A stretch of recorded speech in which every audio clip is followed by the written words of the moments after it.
part 2. I had to log off and back on, but anyway, here's the results. So using my current setup on a hectic add cleave fight, I'd be getting 1.34 million DPS. And if I switch to my full AoE spec, I'd be getting 1373. So in reality, it is like a 2% DPS increase to fully respec. But what I do then is I lose a little bit of boss DPS, but gain add DPS. So it sort of shows me that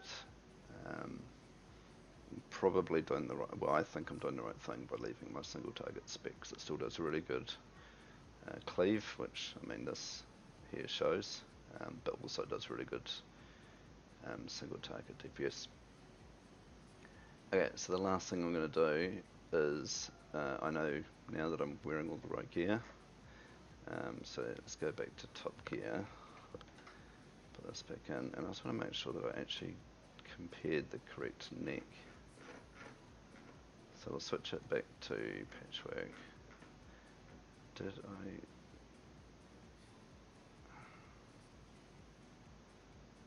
I think I selected, did I select that one? No, I did select the right neck, that's right. Okay, so if we want our stat weights, we go to the top one, and select all, Control A, Control V, still putting in that same SimCraft script. And just remember that if I had switched, if I did have to put that new neck on, what I'd do is I'd then run /simc again, Control C to copy it, and then open up the web page and paste it into this box here. Control A to select all, and Control V to paste it in to make sure you're using the correct script. So every time you change gear, you need to recopy that script in. I haven't changed any gear throughout this entire guide, so I just keep pasting the same script. Or you could just log out and log back in and type your character name in here. And this is how I run other people in the guild. I've done one or two. I don't do it behind their back. It's when I'm trying to help them. So because they can just log out, log back in, and I can type their name in here. It updates their gear, and I can give them their stats. Okay, so I'm just going to press the generate stat weights button at the time. Sorry, at the bottom. And in a few seconds it's going to give me my stat weights. Alright, so while that's doing that, I'll just put on my other screen so I can see when it's about to go.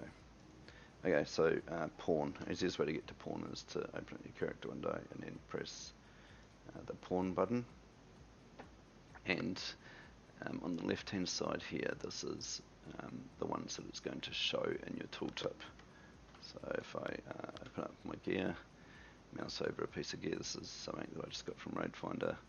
Down the bottom there in pink it says Whitebringer 47994.4. That's my pawn value for this pair of shoulders. These shoulders here are 57703, you can see down the bottom. And where it's got the pink Whitebringer, that's this Whitebringer here. So if I wanted to delete that so it didn't show it anymore, I just come in here, went down to scale, selected Whitebringer, and just delete it, and it will delete it off. Because when you first turn pawn on for the first time, I think it's going to have some default ones in there, probably your 3 specs, and you can just delete them out. Here's some default ones. I never ever use them. You always want to import. Okay, so it's run my gear set again. You can check to make sure it's the correct gear. You can check to make sure it's the correct talents, which I can see that this is. And here's the string. So you select it all. You can go Control A if you want, Control C to copy it. Then you come over into pawn, and you go import, and you paste it in. And you see it's actually added a second one in there because, and I'll show you why. Because this one here is called Whitebringer Retribution Raidbots. Okay, but because I'm a little bit OCD, what I do is I I delete these and I go import, I paste it in, and then I go back to the front of the string. You can see there where it says retribution raid bots. I delete it because I just like it to have my name, and I also like my name to have capital W, so it does. Okay, so done. So now it's imported it. So those values there that you can see, strength, crit, haste versus mastery, will match here. So strength 1782, haste 26.2.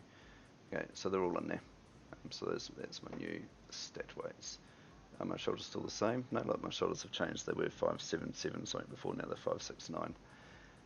So something's changed since I last did my stat weights. And if I talk to my banker and look at that neck, it always does this. My interface hasn't loaded properly, now it has. It still thinks that neck's an upgrade. Let's just 100% make sure. So I just want to check that one piece to make sure it's not an upgrade. So I'm saying, I just hit Control C on my keyboard. Opening up raid bots, Top Gear, select all, Control A, paste, Control V, making sure I've got the correct thingy in there. Now this neck is the Ferocious Gladiator's pendant. Yeah, so that's the piece I want to check. And just on a patchwork fight Top Gear. So all it's going to do now is it's going to run 2 sets of gear, my current set of gear that I'm wearing and my current set of gear with that other neck as well, and we'll see if it is actually an upgrade. Whether it is or not, that'll be the end of this this guide. At least it shows you how to double check and compare single pieces and compare multiple pieces.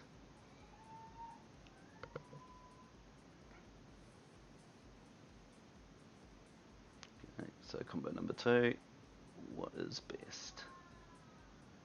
No, it is so close. What happens? So I can kind of explain why it's doing this. Okay, so if my current stat weights, if I put this neck on, my stat weights tell me it's an upgrade. But when you run it through SimulationCraft, it actually isn't. And I know that sounds dumb, but if I put this neck on and ran stat weights again, my stat weights would change, and then it would probably show that the other neck's an upgrade again. So it's just a slight skew, and this is why you can't rely on pawn and stat weights 100%. If you see something like this, that it's an upgrade, you don't just blindly put it on. You go to SimulationCraft and you check to see whether it's an actual upgrade or not. Because what happens is you'll put it on, you'll run SimulationCraft, and then it will say that the other neck's an upgrade. So you put that on, you run SimulationCraft again, it'll tell you that the other neck's an upgrade, or pawn in the stat weights will. So don't get yourself stuck in that loop. I've been there before myself and realised that if you see something that's an upgrade, SimulationCraft it or raid bots it. So this has been pretty consistent. Last time it was 1067. And this here, the website updates. Every time SimulationCraft gets updated, the back end of this gets upgraded. If you're missing anything in here, like gems and enchants, it'll tell you. Actually, the other thing, there's one more. Oh, I don't know if I've got enough time. There's one more thing I wanted to check. One more thing. Okay, it's a Top Gear check. I'll use the same gear because it should still have a. I want to know whether if I use my old trinket that I used to love using is better in a hectic add cleave fight than using cinders. I think it's going to be. So what I'm checking is, whoops, this trinket here.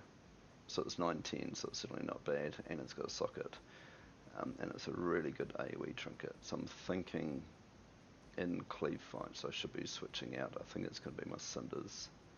I think I should swap out my cinders for this. So because I think I should be doing it before I actually start doing it in raids, I SimulationCraft it.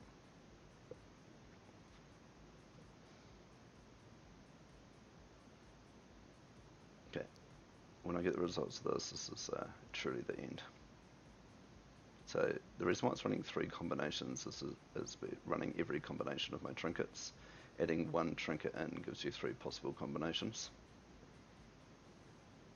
So there you go. So if I switch my new gear in, this is, so in a hectic add cleave fight, I should be using Vile and Scorpid. And the next one down is actually Scorpid and Cinders. So Scorpid is just the best trinket for a cleave fight. And then absolute lowest is these, but it's still only 10k difference between them, so it's not a huge difference, but I probably should be switching to the claw for my cleave fights. So there you go. So this is what it looks like when it tells you that something's actually an upgrade. Okay, that's the end of the guide. If anyone's got any questions, you can ask me and we can talk through it some more. I can share my desktop while we do it. Totally up to you. All right, see you.